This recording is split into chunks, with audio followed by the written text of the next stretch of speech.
Deuxième partie avec Bernard de Montréal, mois de mars 1983, Évolution, Révolution.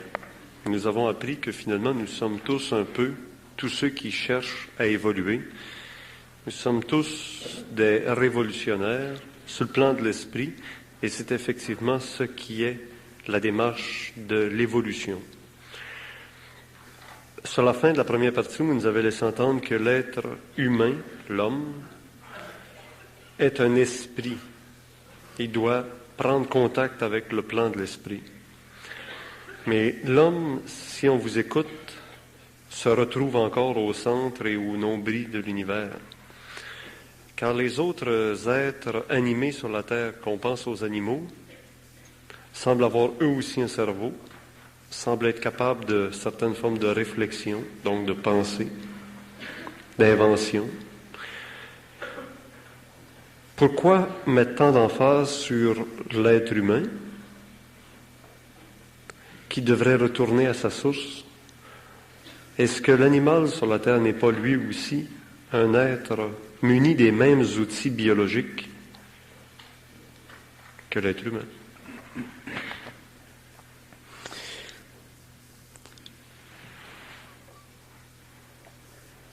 S'occuper du sort des animaux sur le plan d'évolution ou s'occuper du sort des règnes qu'on appelle inférieurs sur le plan d'évolution, c'est très bien, philosophiquement. Mais si l'homme ne s'occupe pas de lui-même, si l'homme n'en vient pas à convenir avec sa propre réalité, comment voulez-vous qu'il convienne avec la réalité du royaume animal, du royaume de la plante, du royaume minéral? C'est de penser que l'homme doit se regarder continuellement. Et quand on dit l'homme, c'est l'être humain, l'humanité doit penser à se regarder elle-même. Et c'est encore l'exclure du monde dans lequel il vit. Le monde dans lequel il vit n'est pas l'être humain comme le nombril de la planète Terre. Il y a des insectes, il y a des animaux plus évolués qui existent sur la planète Terre. Il y a aussi des végétaux qui existent sur la planète Terre et qui ont tous été, finalement, au départ, le produit d'un esprit créateur qui les a créés, comme l'être humain. Ils ont tous une liaison plus ou moins grande avec les plans de l'esprit. Oui, mais ce ne sont pas ces règnes-là qui ont un problème. Les plantes n'ont pas de problème, les animaux commencent à en avoir un peu, et l'homme en a beaucoup. Et les problèmes qu'ont les animaux ou les plantes ou le minéral relèvent de l'homme. Tant que l'homme n'aura pas convenu avec sa réalité, les règnes inférieurs seront menacés dans leur évolution. D'où vient que les plantes n'ont pas de problème? Quand je dis que les plantes n'ont pas de problème, je veux dire que les problèmes de vie, les problèmes d'évolution relèvent de l'incompétence, de l'intelligence de l'homme. Si l'homme était intelligent, créatif, les règnes qui lui sont inférieurs ne seraient pas affectés par son incompétence. Alors quand on s'interroge ou qu'on s'occupe de l'évolution ou du bien-être de ces règnes-là, c'est très bien, philosophiquement, et ainsi de suite, ça montre une sorte d'intérêt vital, une certaine sensibilité philosophique. Mais tant que l'homme ne sera pas arrivé à conscientiser son intelligence, tant que l'homme ne sera pas arrivé à sa réalité, quand il n'aura pas fait la connexion avec sa réalité invisible, son esprit, son double, appelez ça comme vous voulez, ce qui est de la terre, qui dans le passé a été très beau, deviendra très laid, très malade. Parce que le règne supérieur, la vibration la plus haute, domine toujours la vibration la plus basse. Donc votre question, elle est intéressante, mais elle ne mène nulle part. Où l'homme doit aller, où l'homme doit s'aventurer, le domaine de sa propre expérience, qui convient de son évolution, éventuellement dominera tout le reste de la Terre.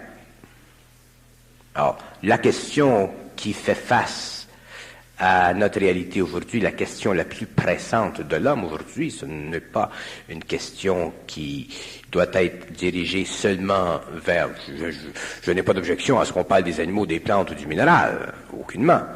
Mais je dis que la question la plus pressante de l'humanité aujourd'hui pour les hommes, c'est la question de l'évolution de l'homme. Il faut à un certain moment que l'homme passe de l'involution à l'évolution, que l'homme passe de la mort à l'éveil. Il faut que l'homme en arrive à syntoniser ses capacités créatives. Il faut que l'homme en arrive à voir, à sentir, à ressentir, à connaître son identité individuelle.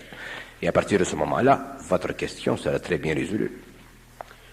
Parce que dans l'ésotérisme, on dit souvent que les plans inférieurs se révolteront si l'homme continue à mal agir. La terre se révoltera, les volcans, les continents, les plantes, les végétaux. Oui, mais de dire que la nature va se révolter contre l'action de l'homme ou l'inaction créative de l'homme, c'est une chose. C'est évident. D'ailleurs, on le vit aujourd'hui. Les prises de conscience philosophiques ou spirituelles que nous connaissons dans le monde, c'est du très beau langage. De dire que la conscience de l'homme, si elle ne s'ajuste pas, va faire en sorte que les éthers vont troubler les matières fondamentales, donc il y aura éruption volcanique, tremblement de terre, ça c'est une chose, ça fait partie des lois cosmiques. Il est évident qu'il y a une relation entre les éthers subtils de l'homme et les éthers inférieurs, mais le point que je veux faire, c'est que l'homme, tant que l'homme ne redressera pas sa vue, tant que l'homme n'arrivera pas à la conscientisation, tant que les forces de vie n'auront pas commencé à réellement faire accélérer l'homme dans une direction d'évolution, il est évident que l'homme subira, à cause de son action, il subira les conséquences de cette action. Donc, d'une façon ou d'une autre, les volcans ils feront éruption, les terres s'ouvriront, il y aura des pestes, il y aura des famines, parce que ça fait partie de l'inconscience de l'homme. Nous devons voir que l'homme ne peut pas rien corriger dans la vie tant qu'il n'est pas lui-même corrigé intérieurement. Alors, la question, elle est bonne, elle est intelligente, elle est d'ordre philosophique, spirituel, de sensibilité, mais le point n'est pas là. Le point, il est dans l'homme. C'est l'homme qui doit être changé, c'est l'homme qui doit être transmuté, c'est l'homme qui doit prendre conscience. Et au cours des siècles, parce que tout ceci prend du temps, au cours des siècles, il y aura une très grande amélioration de la conscience planétaire et donc tous les règnes inférieurs à l'homme bénéficieront de sa conscience supérieure. Bon, bien maintenant, Bernard, je voudrais essayer de vous expliquer un peu pour quelles raisons j'ai essayé d'aborder le fait que les animaux ou la nature se révoltera devant l'inconscience des actions de l'homme. C'est qu'on admet que la nature, les animaux, les végétaux sont des règnes inférieurs au niveau de l'être humain. Et vous admettez vous-même, vous venez de le dire, que ça pourrait entraîner des révoltes ou qu'il y aurait ces choses, ces manifestations. Alors maintenant, si l'homme d'aujourd'hui se révolte ou l'homme du Verseau se révolte, ne serait-ce pas la manifestation d'un trouble aussi, mais à un niveau supérieur, comme les animaux se révoltent ou la nature se révolte à cause d'un trouble au niveau supérieur qui est l'homme se révolte parce qu'il y a un trouble à un niveau supérieur à l'homme, c'est à un autre niveau. J'aimerais qu'on parle de cette guerre ou de ce trouble qui se passe à un autre niveau. La révolte de l'homme de la 5e race, la révolte de l'homme qui passe de la 5e à la 6e, la révolte de l'homme qui passe de l'inconscience à la conscience, la révolte de l'homme qui prend conscience de son lien télépathique avec l'esprit, ainsi de suite. Cette révolte, elle fait partie de la descente de l'esprit dans la matière. Donc, l'homme ne peut pas se révolter tant qu'il ne subit pas, sur le plan mental, sur le plan émotionnel, dans sa vie, cette descente d'énergie en lui. La révolte, elle est créée par l'esprit. Elle est le produit de la réaction humaine contre la puissante descente de l'esprit. Mais elle est formulée en termes psychologiques pour détruire la mémoire de l'âme. C'est très délicat, cette partie. Quand je dis, moi, que l'homme n'est pas cette partie purement matérielle, que l'homme est un tout, et qu'il y a une partie matérielle, visible, et qu'il y a une partie invisible, et immatérielle. Et que la partie immatérielle, en pénétrant dans le matériel, fait vibrer tellement les matières qui sont subtiles. jusqu'au mental, qu'il se crée éventuellement une révolte, c'est-à-dire qu'il se crée éventuellement une réorganisation de ces matières en fonction de la mémoire que possède l'homme de son passé. Exemple.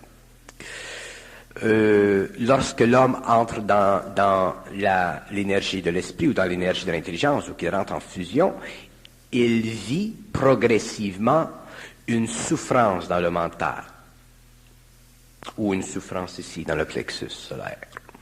Alors cette souffrance, elle naît d'où?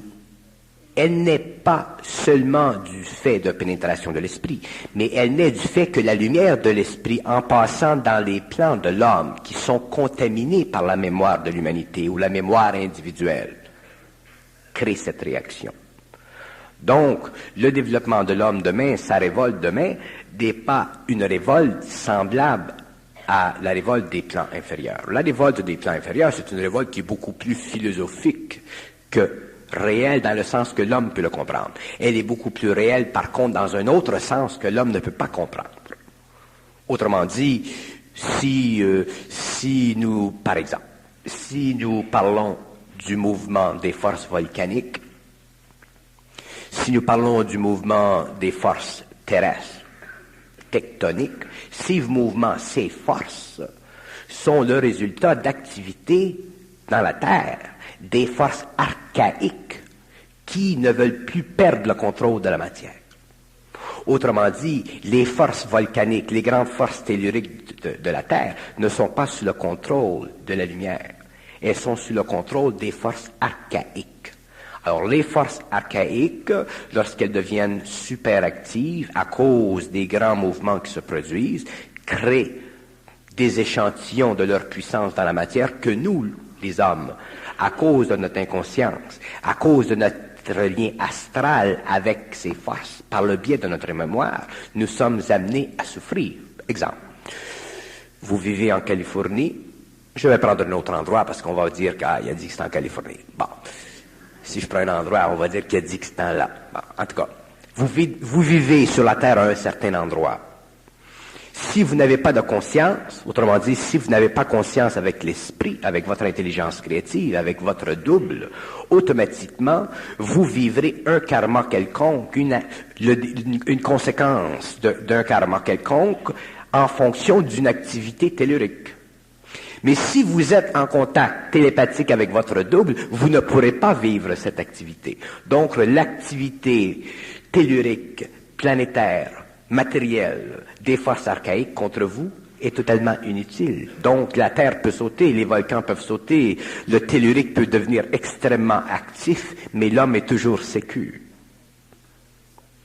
Donc, la révolte des règnes inférieurs est une révolte créée par le conditionnement de l'homme aux forces archaïques. Ce n'est pas une révolte qui naît nécessairement de la condition de l'homme.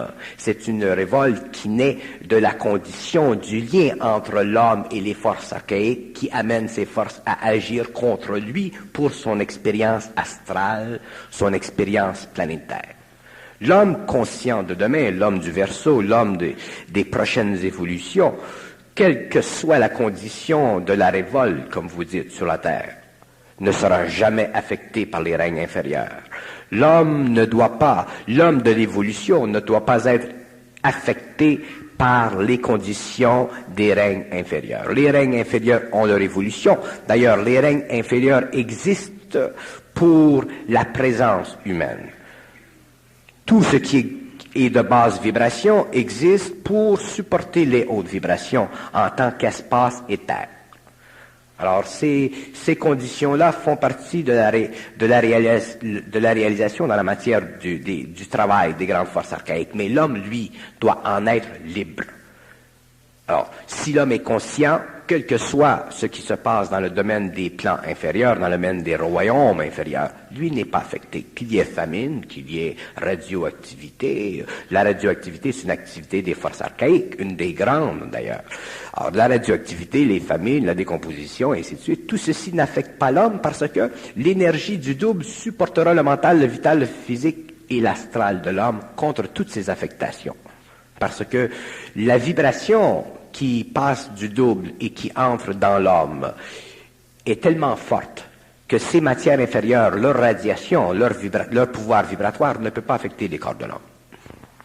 Alors comme ça, c'est fini de monter sur le bord d'un volcan qui va faire éruption, puis de lancer dans la gueule du volcan une petite fille vierge pour empêcher le volcan de faire éruption. Bon, mais ça fait partie de la superstition de l'humanité, ça fait partie de l'astralité de l'humanité, ça fait partie de la magie noire de l'humanité. Alors, est-ce que sur le même niveau, la notion de l'enfer, de croire qu'il y a un enfer où on va tomber, on va mourir, on va brûler jusqu'à la fin de la fin, qu'il n'y a pas de fin? Bon, mais tout ceci encore fait partie des notions de l'humanité, ça fait partie des notions astrales de l'humanité. Un enfant qui est jeune, qui n'est pas arrivé à un âge adulte de maturité, pour lui l'enfer c'est quelque chose de terrible, c'est quelque chose qui lui fait peur. Un homme qui est conscient n'est pas affecté par ces choses-là. D'ailleurs, les gens citent toujours la Bible, le Nazaréen, quand le Nazaréen dit qu'il est descendu aux enfers. L'homme conscient n'est pas affecté par les basses vibrations de ces plans-là. Donc, toutes les nominations, toutes les dénominations, tous les mots, tous les concepts, toutes les paroles qui suscitent la crainte ne l'affectent pas. Parce qu'il est intégré. Ce qui crée la crainte chez l'homme, c'est le manque d'intégration, c'est le manque d'unité entre le physique, le vital, l'astral, le mental et le supramental. Si l'homme était intégré, il ne connaîtrait pas ses craintes. Il ne les connaîtrait pas, parce que c'est impossible. Tu ne peux pas les connaître, ces craintes. Tu ne peux pas être dans l'intelligence et être en dehors de l'intelligence. Soit que tu es dedans ou tu es en dehors. Tu ne peux pas faire de jeu. Alors, soit que tu es dans l'intelligence ou tu n'es pas dans l'intelligence. Alors, quand l'homme passe d'un niveau à un autre, il commence à connaître le jeu, et éventuellement il connaît très bien le jeu. Quand il connaît très bien le jeu, il vit, il n'existe plus. Pourrait-on dire que l'attitude des Juifs lors de la dernière guerre, l'extermination des Juifs par Hitler, a fait que ces êtres, en relation avec les textes les plus sacrés qu'on puisse connaître, ne vivaient pas justement dans la crainte, ils se sont laissés immoler. Des milliers de Juifs se sont laissés immoler sans se révolter, parce qu'ils ne craignaient pas, parce qu'ils n'étaient pas dans la crainte, parce qu'ils étaient en relation avec la connaissance, des grandes connaissances. Écoutez, vous parlez des Juifs, vous parlez des masses juives qui se sont fait exterminer dans la crainte, qui se sont fait exterminer par Hitler. Ces gens-là ont vécu la crainte, ils ont vécu la grande crainte. Ce n'est pas parce que les Juifs ont une cabale et que les Juifs ont des sciences ésotériques que les masses des Juifs connaissent ces sciences. Vous pouvez compter sur vos doigts les Juifs qui connaissent la cabale. Sur vos doigts. Moi, j'ai parlé à des Juifs de la cabale, ils disent, qu'est-ce que c'est ça? Ils connaissent pas la cabale. Il y a beaucoup de Juifs qui ne connaissent pas la Kabbale. Mais vous n'avez pas besoin d'aller loin. Il y a quelques années à peine, il y a combien de catholiques qui avaient lu la Bible? C'était restreint dans ce temps-là. C'est la même chose pour les Juifs. Pensez-vous que les Juifs ont le temps de lire la Kabbale? Ils s'occupent d'autre chose. Il y a des Juifs qui s'occupent de la Kabbale. Et ceux qui s'occupent de la Kabbale s'en occupent selon leur évolution, selon leur esprit, selon leur philosophie, selon leur sensibilité. Pour réellement connaître pour connaître l'intelligence cachée derrière les signes, il faut être en contact avec l'esprit, sinon ça devient de l'ésotérisme.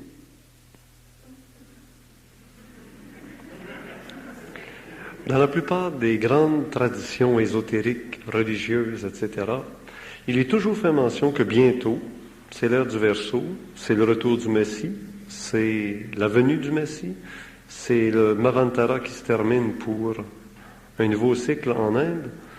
Donc, qui que ce soit, quoi que ce soit, parle des mêmes réalités. Bernard nous parle à sa façon de cette même forme de réalité-là. Oui, qu'est-ce que vous voulez que je vous dise?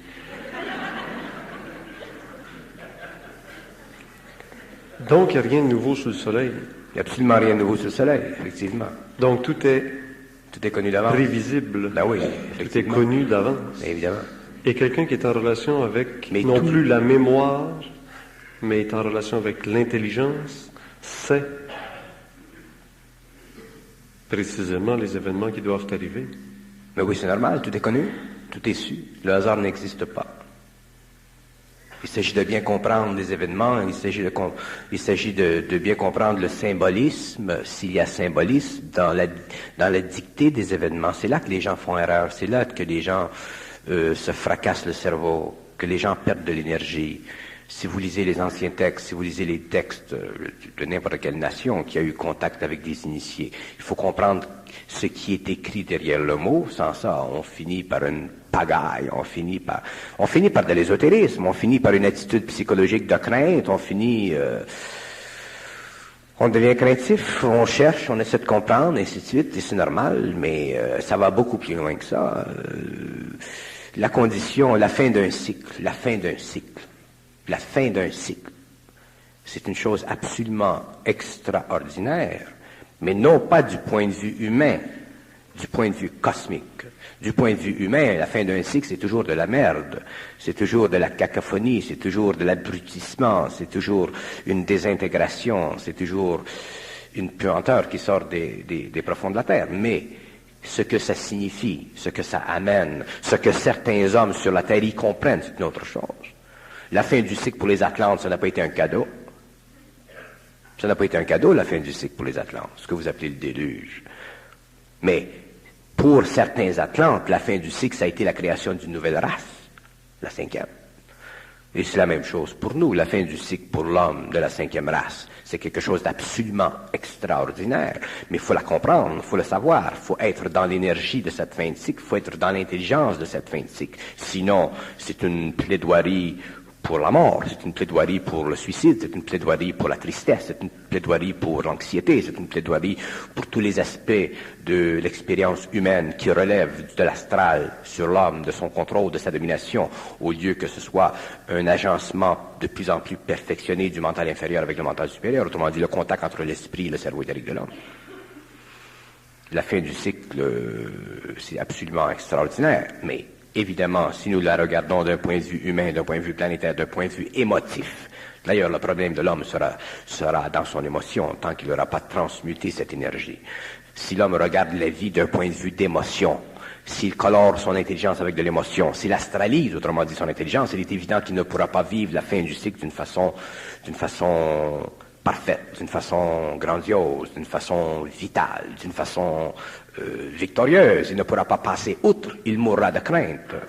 Et c'est là que vient la nécessité pour l'homme de ne pas entraver le travail de l'énergie, de l'intelligence qui entre en lui, qui bouscule un peu ses croyances, ses fondations. C'est là. Mais s'il n'est pas capable d'empêcher que cette énergie bouscule ses croyances, son statu quo psychologique, s'il n'est pas capable d'empêcher ceci, et qu'il est capable de le supporter, il ira très loin. Mais s'il est trop faible dans l'émotion, s'il est trop insécure dans l'émotion, s'il est trop enraciné dans sa mémoire, il ne pourra pas supporter le choc de cette énergie qui transforme et qui additionne et qui altère toutes les configurations de sa mémoire pour faire pénétrer en lui une intelligence qui est neuve, qui fait partie de l'ère du Verseau. L'ère du Verseau, c'est l'ère de l'intelligence cosmique. L'ère de l'homme de la 5e race a été l'intelligence mentale inférieure. Et après le Verseau, après la 6e race, après, il y aura une autre ère qui sera le cycle de la volonté. Alors, l'homme doit le vivre. Ceux qui sont marqués pour le vivre, le vivront. Ceux qui ne sont pas marqués ne le vivront pas. Mais ils bénéficieront de l'expérience à la fin du cycle, il est évident. Alors, revenons là-dessus. Ceux qui sont marqués, ceux qui ne sont pas marqués. Pour ceux qui ne sont pas marqués, qu'est-ce qui arrive? Ceux qui ne sont pas marqués retournent, ceux qui sont marqués continuent. Ceux qui ne sont pas marqués doivent redéfinir leur expérience, recomprendre l'expérience. L'âme est encore dominante dans leur vie. Ceux qui mourront à la fin du cycle, ceux qui mourront au cours des siècles qui viennent, devront reconnaître éventuellement des aspects de leur expérience qui doivent être raffinés, et elles doivent être raffinées par le feu électrique qui fait partie du contact entre l'esprit et les matières subtiles de l'homme. C'est le feu électrique de l'esprit qui transformera l'homme. Ce ne seront pas les conceptions révolutionnaires de l'homme ou les conceptions philosophiques ou spirituelles ou ésotériques de l'homme. C'est le feu électrique. Et le feu électrique, quand il passe dans les corps, il brûle tout. C'est ça qui crée la nouvelle race. La nouvelle race n'est pas quelque chose qui championne dans les champs de la spiritualité. La nouvelle race, c'est quelque chose qui est trempé dans le feu, qui est brûlé, qui est bousculé dans tout ce que peut amener vers la terre l'esprit. Et les hommes de cette race le vivront. Il ne s'agit pas pour l'homme de... Ce n'est plus, vous savez, pour l'homme de la 6e race, ce n'est plus un problème philosophique, la vie. Ce n'est plus un problème psychologique, la vie.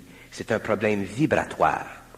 Et les hommes qui ont la capacité de subir la vibration, de supporter la vie nouvelle, cette vibration qui entre et qui est très très concrète, laissez-moi vous dire, ne peuvent plus vivre psychologiquement ou philosophiquement. Ils ne sont plus intéressés. La connaissance ne les intéresse plus. La connaissance, ça fait partie de la couronne psychologique de la 5e race. C'est ce que a développé la 5e race. C'est ce qui lui a donné ses épaulettes. Ce n'est pas de la connaissance que vivra la 6e race. La 6e race vivra du pouvoir de l'énergie de la lumière, transformant la forme pour le bénéfice d'une nouvelle humanité. C'est une nouvelle évolution. Donc, ceux qui sont, comme vous dites, marqués, ou comme j'ai déjà dit, marqués, ceux qui sont marqués sont marqués. Ceux qui ne sont pas marqués devront retourner au monde de la mort pour revenir un jour dans d'autres corps plus perfectionnés, à l'intérieur d'une civilisation plus évoluée, où ils auront accès à des connaissances, à une nouvelle mémoire, leur donnant plus facilement accès à la fusion.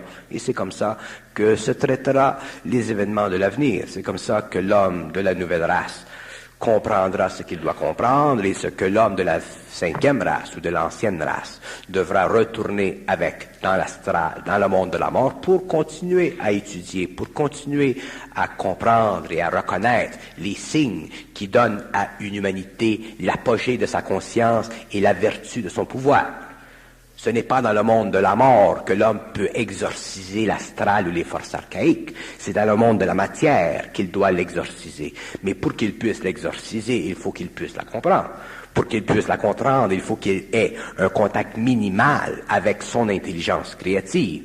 D'où l'initiation solaire, d'où la transmutation, d'où la souffrance des fils de la lumière, d'où la souffrance des révolutionnaires du Verseau, si vous voulez. Tous les hommes qui passeront à la 6e devront souffrir cette transmutation.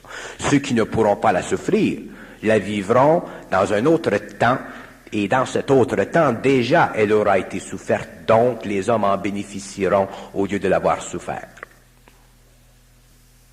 Et là, vous me demanderez pourquoi il y en aura qui ont souffert avant et d'autres qui n'ont pas souffert après. Et je vous dirai que ça fait partie des lois de l'évolution. La souffrance n'est pas nécessaire. Elle est essentielle dans un certain temps. Regardez quand les hommes créent quelque chose, tout le labeur qui va dans la formation d'une forme. C'est dans la formation d'une forme, c'est dans la gestation, c'est dans le début d'une forme que tout le labeur vient. Ceux qui ont la capacité de créer ce labeur le créent pour que les autres ensuite en bénéficient, c'est l'évolution. Les plus forts supportent toujours les plus faibles. S'il n'y avait pas d'hommes forts dans la vie, à tous les niveaux, même dans la vie inconsciente de la 5e race, ce sont les hommes forts de la vie, les hommes forts dans tous les domaines de l'expérience humaine qui supportent les hommes faibles. Parce que la vie, c'est une hiérarchie. Il est évident que tous les hommes n'ont pas la même capacité, n'ont pas la même force créative. Donc, il y a des hommes forts qui supportent la vie. Il y a des politiciens aujourd'hui qui supportent les conditions économiques très difficiles de notre temps. Moi, je suis sûr, je serais très peiné d'être aujourd'hui dans le gouvernement. Je trouve que les types qui sont dans le gouvernement, qui gouvernent, que ce soit dans le provincial ou dans le fédéral, sont des hommes. Je ne dis pas tous, là, parce qu'il y a toujours des hommes qui ont plus ou moins de vertu, mais je parle de ceux qui ont de la vertu, les politiciens ou les hommes d'État, ceux qui sont réellement des gens qui vivent de ce métier. Ce métier fait partie de leur vie. Eux ne sont pas révolutionnaires, ils institutionnalisent. Ces hommes-là, ils ont quelque chose d'absolument merveilleux, c'est qu'ils ont un certain courage. Et ceux qui sont capables ceux qui ont la force de continuer, comme pendant des années de temps, ce sont ces hommes-là qui supportent, quelle que soit la critique. Quand vous avez, comme dans notre pays, un premier ministre qui est à la charge d'une nation, qui passe par des courants très difficiles pendant des années et des années, à travailler pour substantialiser sa ville, pour lui donner un certain cachet, ça prend de la force. Et les conditions, les nuances politiques, pour moi, ça n'existe pas. Je regarde simplement la force de ces hommes, les hommes qui subissent la pression de tous les côtés.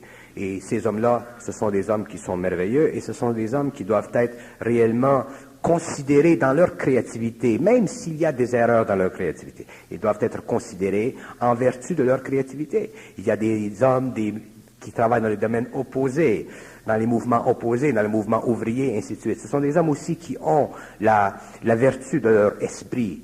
Et plus l'homme se conscientise, que ce soit dans n'importe quel domaine, plus la vertu change, plus elle devient parfaite. Et ça, c'est la sixième race. Dans la sixième race, il n'y aura plus de conflit entre ceux qui contrôlent, ceux qui gèrent, ceux qui dominent et ceux qui sont gérés ou dominés à l'intérieur d'une même hiérarchie. Ce sera une conscience universelle, mais ce sera aussi une nouvelle psychologie. Une psychologie qui n'est pas fondée sur la mémoire de l'humanité, mais une psychologie qui est le produit de l'intelligence de l'homme, qui est indiquée à l'homme. Et cette psychologie, elle est totalement vibratoire. Et c'est pour ça que ceux qui viendront, ceux qui créeront la nouvelle race, seront les plus forts, et ceux qui viendront ensuite seront ceux qui pourront bénéficier de cette créativité, de ce mouvement original. Il doit toujours y avoir des pères dans une race. Il y a toujours des pères, il y a toujours des individus clés. Parce qu'une race ne peut pas naître sur une planète sans que les parents soient forts. Et c'est comme ça que ça fonctionne. La façon dont vous nous parlez, on dirait que ça va se faire en douceur, c'est-à-dire qu'il y aura de plus en plus de gens de la nouvelle race et graduellement, la situation va tourner d'elle-même sans choc. C'est-à-dire que les chocs existeront au niveau de la conscience planétaire, au niveau de la vie mondiale. Il y aura des chocs, c'est évident. Mais les chocs que connaîtra la sixième race seront intérieurs. C'est l'individu qui vivra les chocs. Ceux qui pourront subir ces chocs, autrement dit, j'appelle des chocs le contact de la lumière avec les plans inférieurs, ceux qui vivront ces chocs, qui seront capables de passer à travers ces chocs, auront cette fusion, cette connexion avec l'intelligence. Et automatiquement, ça continuera parce que les chocs vont amener de l'intelligence va amener de la connaissance va permettre aux hommes d'avoir une nouvelle mémoire, de se créer une nouvelle mémoire, une mémoire qui est créative au lieu d'une mémoire qui est purement statique et dynamique en même temps. Ce sera une nouvelle mémoire. L'homme pourra pousser les frontières de l'absolu. Moi, j'en ai une expérience parce que je le vis dans mes séminaires, je le vis dans mon contact avec le public. Je le vis quand on me questionne sur telle chose ou telle chose. Et moi-même, aujourd'hui, je suis habitué, je n'en souffre pas tellement, mais moi-même, quand je pousse les frontières de l'absolu, je pousse et je pousse et je pousse. Je vis le choc vibratoire de l'énergie créative sur mon corps mental. Je le vis. Parce que l'homme vit un mécanisme automatique qui lui fait se demander, mais qui suis-je, moi, pour parler ainsi? Qui suis-je, moi? Ça, c'est l'ego. Et ça prend des années et des années avant que l'ego puisse canaliser l'énergie de l'intelligence et ne pas souffrir, c'est-à-dire ne pas avoir à se demander qui suis-je, moi, qui parle ainsi. Une fois que l'homme n'a plus ce problème-là, à ce moment-là, il peut pousser les frontières de l'absolu. Il peut dérégler le cadran de la mémoire humaine et le régler à une autre heure. Et l'heure à laquelle il le règle, c'est l'heure de la nouvelle race. Donc, les conditions du réveil sont dictées par l'intelligence et ne sont pas dictées par la mémoire de l'ancienne civilisation. L'utilisation à outrance des drogues. Pardon? L'utilisation à outrance des drogues dans Oui. notre civilisation actuelle. Oui. Elle serait le symptôme de quel... Le phénomène de la drogue, c'est très intéressant. Il y a le côté social de la drogue. Le côté social de la drogue, ça fait partie totalement de l'influence des forces archaïques contre l'homme, pour démantibuler, pour diviser l'homme. Sur le plan individuel, la drogue est le résultat de la sensibilité de l'homme. Il y a des hommes qui sont sensibles, mais qui n'ont pas de réponse. Il y a des hommes dans le monde qui sont sensibles, mais qui n'ont pas de réponse dans l'éducation, qui n'ont pas de réponse dans la philosophie, qui n'ont pas de réponse dans la psychologie, qui n'ont pas de réponse dans la spiritualité. Donc, ils croient que peut-être il y aura réponse dans la drogue. Alors, qu'est-ce qui se produit? Il y a un phénomène de communication qui se produit. Un ami vient et dit, écoute, je ne sais pas comment il parle là, mais il dit, écoute, si tu prends ça, c'est au bout. Si tu prends du pout, c'est au bout, le pout. Alors, le type, lui, il ne sait pas. Il n'a jamais eu l'expérience. L'autre, il a eu son expérience subjective. Il sait que c'est pas aussi au bout, mais il faut qu'il dise à l'autre que c'est au bout pour que lui soit au moins pas tout seul dans le bas du bout. Tu comprends? Bon. Alors, finalement, l'autre le fera. Et ça se continue comme ça. Autrement dit, c'est une contamination, c'est une influence. Mais au moins, il y a des individus qui se sensibilisent intérieurement à cette à cause de cette expérience. Mais aussi, ils souffrent socialement, parce que bien que astralement, le corps astral ait été bousculé par l'énergie de cette drogue, parce que ça change, ça affecte le corps astral, ils n'ont pas la capacité de réaliser, ils ne peuvent pas réaliser ce qu'ils croyaient. Ils attendent à quelque chose et ça vient pas, c'est plus loin. Et ça, c'est leur souffrance. Donc, le phénomène de la drogue, c'est un phénomène qui est astral, qui fait partie de l'expérience de l'homme et qui fait partie de l'expérience de la société. Il y a des hommes qui en bénéficient dans ce sens qu'éventuellement, ils se réajustent. Il y en a qui meurent. Et sur le plan social, mais ça crée ce que nous connaissons, ça colore toute notre psychologie, ça accélère la décadence. La drogue, la fonction de la drogue, c'est d'accélérer la décadence dans le monde occidental. L'utilisation des messages subliminaux à travers les disques, disco ou tout le reste, rock and roll, encore une fois, utiliser des techniques qui ne sont pas d'éveil, mais d'endormissement. C'est encore subtil, ça. C'est encore le mouvement des forces archaïques, des forces astrales à travers la drogue, à travers la musique, à travers les incantations. Là, ça commence à être dangereux. Parce que là, ce n'est plus seulement la drogue. La drogue est utilisée pour faire la musique, parce que la drogue ouvre les centres psychiques. Donc, ensuite vient la musique, et de la musique vient une incantation de la magie noire. Donc, rendu à ce point-là, les forces astrales sont très, très contentes. Et d'ici à la fin du siècle, d'ailleurs, je n'aime pas tellement parler de l'avenir, mais je vous dis que d'ici à la fin du siècle, à moins qu'il y ait un contrôle de la part des gouvernements, qu'il y ait un contrôle de la part des individus, d'ici à la fin du siècle, viendra un point où le dernier mouvement de cette musique moderne, contemporaine, sera vers la magie noire. Autrement dit, la musique sera contrôlée par les forces archaïques. Et la magie noire sera... D'ailleurs, ça se produit, vous venez de le dire sur ce disque. Et c'est inévitable. C'est inévitable. Et le grand Manitou de la magie noire ne serait-ce pas l'Antéchrist? Ce que vous appelez l'Antéchrist, c'est très subtil. Mais je ne veux pas parler de l'Antéchrist. Je ne parle jamais en public de l'Antéchrist. Mais je ne parle jamais en public de l'Antéchrist. Mais c'est très subtil, l'Antéchrist. Mais je ne parle pas en public de l'Antéchrist. Mais c'est très subtil, l'Antéchrist. Mais ce n'est pas un problème pour l'homme conscient. Mais c'est un problème pour l'homme inconscient. Mais il ne faut pas trop s'inquiéter non plus, parce qu'on fait de l'overtime. La bête et l'Antéchrist, c'est deux. La bête, c'est le chum de l'Antéchrist. Vous ne parlez pas du chum de l'autre? Je ne parle pas de l'Antéchrist. Je ne parle pas de la bête. Je ne parle pas de 666. Je laisse ces choses à des gens plus érudits dans l'ésotérisme. Alors, sans parler d'ésotérisme, puisque ce n'est pas votre faible, parlons de ce que ça représente. Parlons de ce que ça représente pour l'homme conscient. Pour l'homme conscient, l'ésotérisme, éventuellement, ce n'est plus nécessaire. Non. Je veux parler de la bête, 666 et de l'Antéchrist. Vous parlez de l'homme conscient, la bête, le 666, ça ne représente absolument rien. Parce que l'homme conscient dans l'esprit, quand tu es dans l'esprit, tu n'as pas besoin de vivre les conditions karmiques de l'humanité. S'il est là, il le voit. S'il est là en influence, il le sait. Il le sait. On s'inquiète de ce qu'on ne voit pas, de ce qu'on ne sait pas, mais on ne s'inquiète pas de ce qu'on voit et de ce qu'on connaît. Donc l'homme conscient n'a pas à s'inquiéter de l'Antéchrist. Bon, on va devenir très pratique. Oui. Alors. Le jour où le 666 sera la clé de contact pour pouvoir avoir droit de vivre dans notre civilisation, l'homme conscient aura beau dire « je suis conscient que le système 666, je ne veux pas y adhérer ». Mais s'il ne veut pas y adhérer, il se retrouve ou en prison, ou il perd la tête de sur les épaules, ou il s'en va se cacher dans le bois. L'homme conscient se retrouve dans le bois. N'oubliez pas que lorsque je parle de l'homme conscient, je parle de l'homme qui aujourd'hui se conscientise et qui demain sera en contact avec les terres.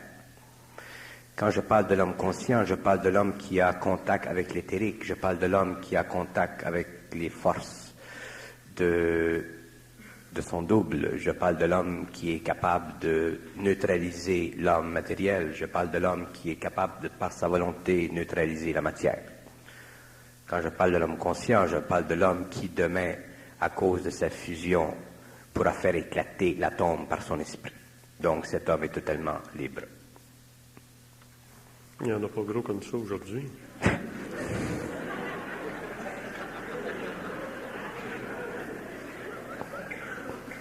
Je parle demain, je parle de demain, je parle de l'évolution de l'homme conscient, je parle de la nouvelle race de l'homme, je parle du surhomme que l'on parle dans les textes ésotériques, je parle de l'homme qui manipule l'énergie, je parle de l'homme qui ne fait pas partie de la 5e race, je parle d'un autre homme.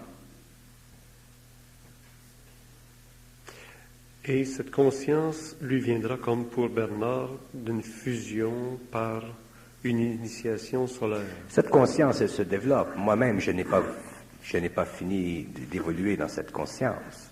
Cette conscience évolue et elle évolue et elle évolue et elle évolue et elle évolue. Et lorsque elle a atteint son point culminant à l'intérieur d'une certaine catégorie d'activité qui doit être véhiculée à travers cet homme, elle passe à un autre niveau de vibration. La conscience de l'homme, elle est sans fin. C'est le travail qu'il fait avec qui est conditionnel à l'histoire. Ce que l'homme peut faire aujourd'hui, ce qu'il fera dans 5 ans, ce qu'il fera dans 10 ans, fait partie de l'organisation matérielle de la Terre en fonction de cette énergie. L'homme ne peut pas utiliser cette énergie sans que ce soit le temps. Est-ce que cette énergie pourrait être comparée à la magie blanche? Vous avez parlé de la magie noire tantôt, des incantations, etc. Mais il existe des clés en ésotérisme, entre parenthèses, qui donnent des pouvoirs grâce à la magie blanche. Oui, mais la magie blanche, c'est le côté positif de l'astral. La magie noire, c'est le côté négatif de l'astral. Que vous fassiez de la magie blanche ou que vous fassiez de la magie noire, vous êtes encore dans l'astral. Que vous travaillez avec des maîtres de très haute spiritualité ou que vous travaillez avec des maîtres de basse spiritualité, vous ne travaillez pas avec vous-même, vous travaillez avec d'autres. Autrement dit, vous êtes toujours dominé. Un homme qui fait de la magie blanche, il est dominé par celui qui succède en vibration à l'état d'esprit de son ancienne mémoire. L'homme qui fait de la magie noire fait partie de la même réunion des forces astrales qui convoquent à l'intérieur de son plexus solaire les images dont il a besoin pour ouvrir sur le plan matériel les conditions et les corridors de cette énergie. Mais l'homme de la 6e race, l'homme nouveau, ne fait pas de magie blanche, il ne fait pas de magie noire, il est pouvoir sur la terre. Et quand Bernard nous disait tantôt que devant certains événements, ou à l'époque où on aura le système 666 sur la planète, que l'homme pourra agir sur l'atome, faire éclater l'atome par la force de sa pensée ou de sa volonté, et que Bernard nous dit, ça viendra avec l'évolution, et vous nous avouez que vous-même, vous êtes en évolution. C'est donc que ce n'est pas vérifiable encore. C'est une forme de prétention ou une forme d'espoir, une forme de croyance, finalement. Il n'y a pas de croyance dans l'intelligence. L'intelligence ne croit à rien. L'intelligence exprime absolument l'avenir ou le passé. L'intelligence n'a pas de croyance. L'intelligence, elle est créative. Elle voit loin. Puisque c'est l'énergie de cette intelligence qui est à la base de la nouvelle évolution. Ce que cette énergie manifeste sur le plan matériel en termes de connaissance fait partie de cette évolution. Il ne s'agit pas pour l'homme de croire, il s'agit de l'homme de savoir. Et savoir n'a rien à faire avec la subjectivité de l'homme. Savoir, c'est un état d'esprit. Un homme qui sait n'a pas de choix, tandis qu'un homme qui croit a un choix. C'est pourquoi l'intelligence n'est pas un cadeau. La connaissance, oui, mais pas l'intelligence. L'intelligence, ce n'est pas un cadeau. C'est une condition de vie, c'est un état de vie, c'est un état d'esprit. Un homme qui est dans son intelligence ne peut pas dire ce qu'il veut, il doit dire ce qu'il doit. Et ce qu'il doit ne convient pas toujours à l'ego. Et si l'ego bloque ce qu'il doit dire, il sera amené à un autre niveau de vibration pour qu'il ne bloque pas ce qu'il doit dire. C'est ça l'intelligence. Ça fait partie de la force créative à l'intérieur de l'homme. Alors, pour quelle raison vous ne pouvez pas nous parler de la bête? Je ne vous parle pas de la bête parce que si je vous parle de la bête, vous allez faire des formes avec la bête comme vous faites des formes avec tout ce qu'on peut parler. D'ailleurs, parler de l'Apocalypse, ça m'intéresse pas, moi, l'Apocalypse. Vous autres, ça vous intéresse parce que vous pensez à ça, mais vous êtes dans une sorte de recherche spirituelle, vous essayez de vous situer vis-à-vis de ce qui se passe dans le monde. Moi, l'Apocalypse ne m'intéresse pas. C'est pas l'Apocalypse qui m'intéresse. Ce qui m'intéresse, c'est 2000, 2100, 2500, 2600 après. C'est pas le temps aujourd'hui. L'Apocalypse, j'ai pas d'intérêt. Qu'est-ce que je voulais que je m'intéresse à l'Apocalypse? L'Apocalypse, pour moi, ça fait partie de l'évolution de l'Apocalypse. Je suis pas intéressé à l'Apocalypse. L'Antéchrist, la paix. Non. Ça me dit rien, ces choses-là. Je les comprends, mais ça me dit rien. Ça m'intéresse pas. Ce qui m'intéresse, dans un sens en particulier, ce qui m'intéresse, c'est de parler de l'avenir, pas de parler du présent. Mais vous êtes conscient, Bernard, que vous êtes un rare comme ça? Bon, je ne suis pas un cadeau, c'est évident. Je suis content que je ne suis pas un cadeau. Puis, je suis conscient que je ne suis pas un cadeau, mais je ne peux pas faire autrement. Qu'est-ce que vous voulez que je vous dise? Mais il y en a de plus en plus de rares. J'en rencontre de temps en temps des drôles.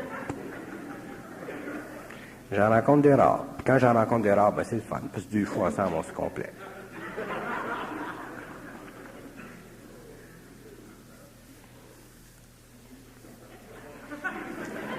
J'aimerais ça en connaître un autre, là, puis on les écouterait se parler les deux ensemble, ça serait pas pire.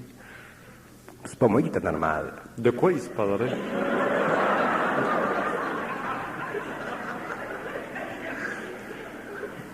Deux Bernard. D'ailleurs, j'ai entendu parler que maintenant Bernard a des rejetons Bernard. Là. Il y a un Bernard de Saint-Alphonse, il y a un Bernard de Candiac, il y a des Bernards dans la province de Québec un peu partout, là. Ça doit être soit un bon produit ou ça doit payer.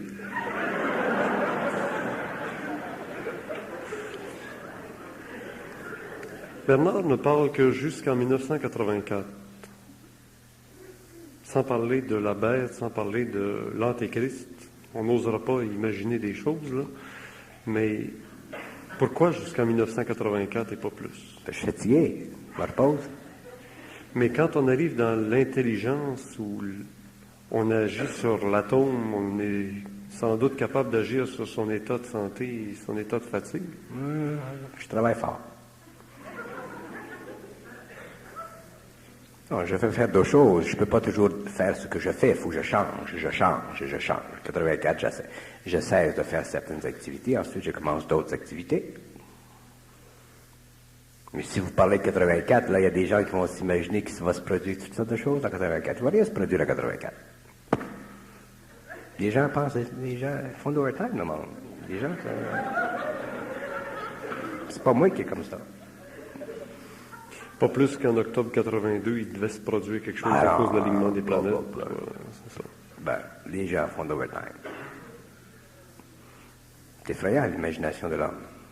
C'est extraordinaire. Ça me bouleverse. Je trouve ça absolument fascinant. Mais vous ne trouvez pas que c'est assez étonnant, malgré tout, de voir que la plupart des traditions arrivent toutes focalisées sur la fin des années 80-90, avant l'an 2000, pour une fin de cycle? Tout le monde est d'accord là-dessus, tout le monde arrive au même point final. Oui, tout le monde arrive au même point, mais c'est bon mais ça se fait pas de même. Ça se fait pas de même. Ça, c'est l'astral. C'est ça que j'essaie de vous faire comprendre, l'astral. Savez-vous que si vous alliez dans l'astral et que vous parliez aux gens, là, ils ne sont pas bien des gens. Pas bien des gens. Parce que, aussitôt que vous parlez avec des êtres qui sont dans l'astral, même s'ils sont très hauts dans l'astral, sont pognés dedans. Fait que si t'es pogné dans quelque chose, ben c'est évident que tout ce que tu parles, tout ce que tu dis découle de ça.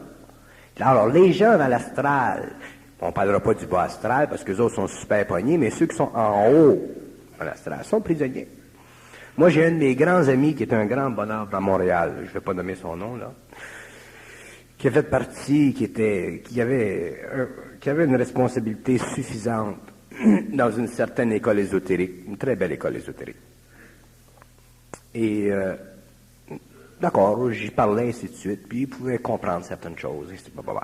Mais il s'était gardé un petit coin. Il s'était gardé un petit coin, là. T'sais, comme s'il avait dit, ce Bernard de Montréal, là, il va pas m'enlever ça. C'est pas grave. Penthouse.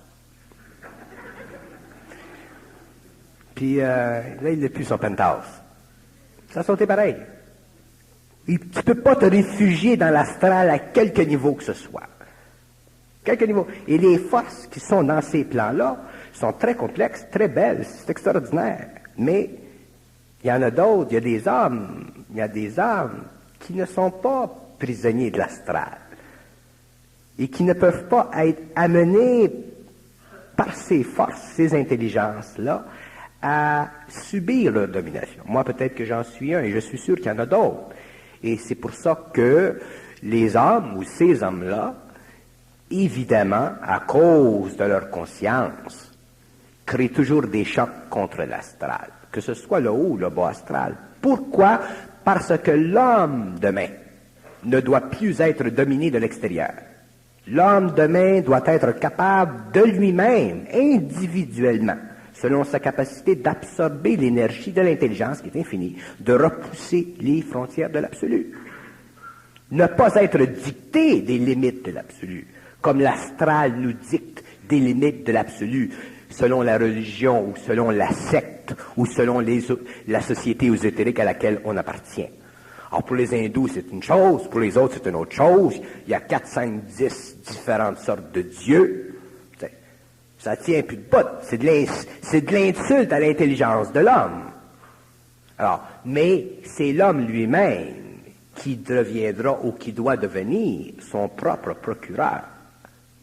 Son propre procureur.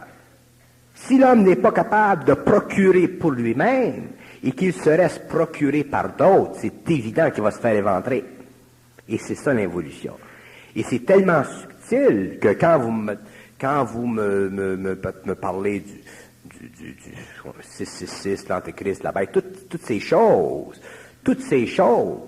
qui sont inévitablement connectées avec l'astralisation de l'intelligence de l'homme, n'ont aucun effet, n'ont aucune conséquence sur la conscience de l'être conscient.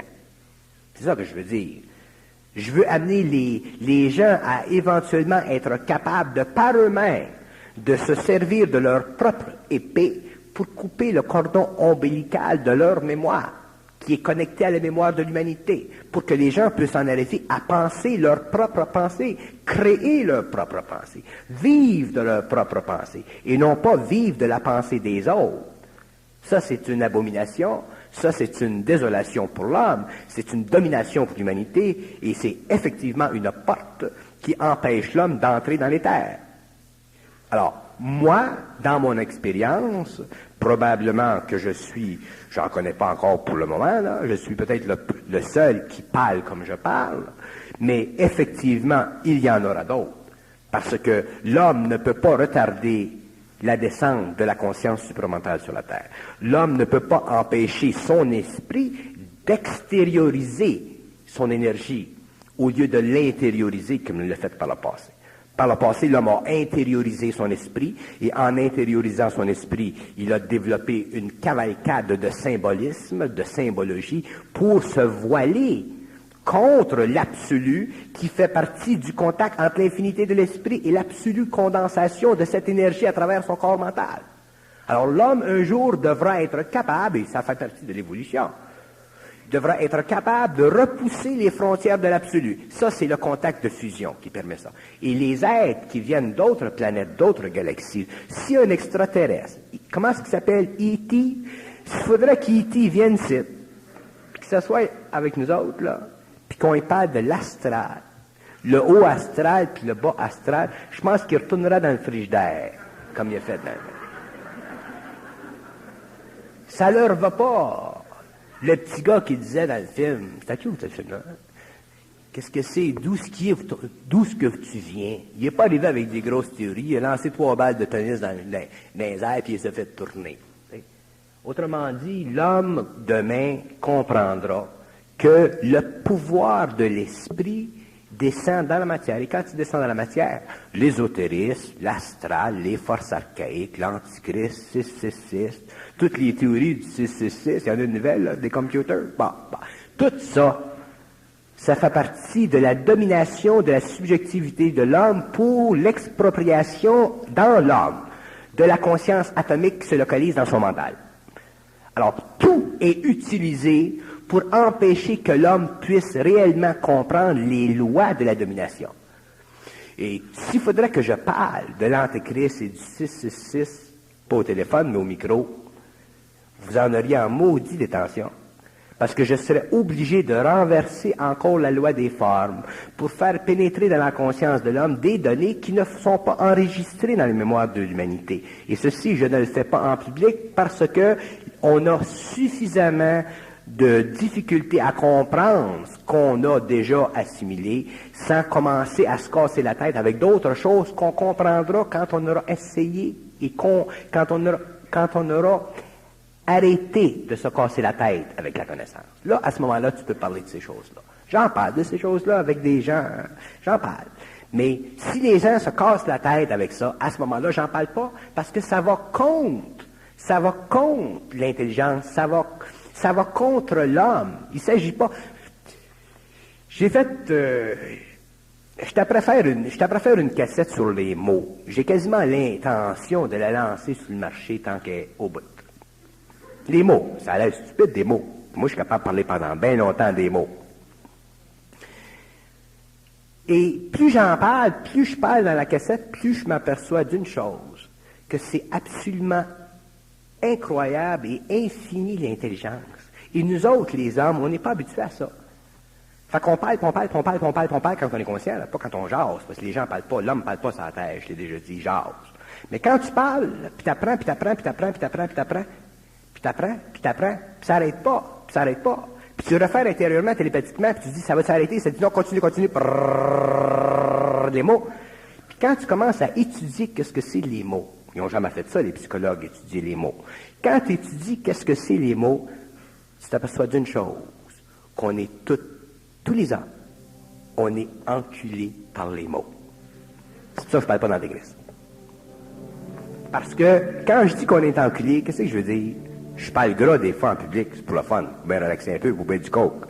Mais ce que je veux dire, c'est qu'on a été éperdument liés à la signification des mots, et c'est ça qui est dangereux. Et si on parle de certaines choses avec l'homme, il faut qu'il soit dégagé du sérieux des mots. Il faut qu'il prenne les mots vibratoirement. S'il les prend symboliquement, là, ça devient de la philosophie, il va penser à ça, il va faire des cauchemars, l'Antéchrist, 666. Fait qu'à ce moment-là, qu'ils lisent des livres sur ceux qui ont la vibration pour le faire. Moi, je ne l'ai pas la vibration pour le faire. J'aime ça parler de l'Antéchrist. Puis du 666, c'est le fun. Mais il ne faut pas me prendre au sérieux. Le mois prochain, Bernard, on pourrait parler des mots. Les mots MAUX, des mots MOTS. Les mots MOTS. Les mots amènent les mots MAUX. C'est ça. Merci, Bernard de Montréal.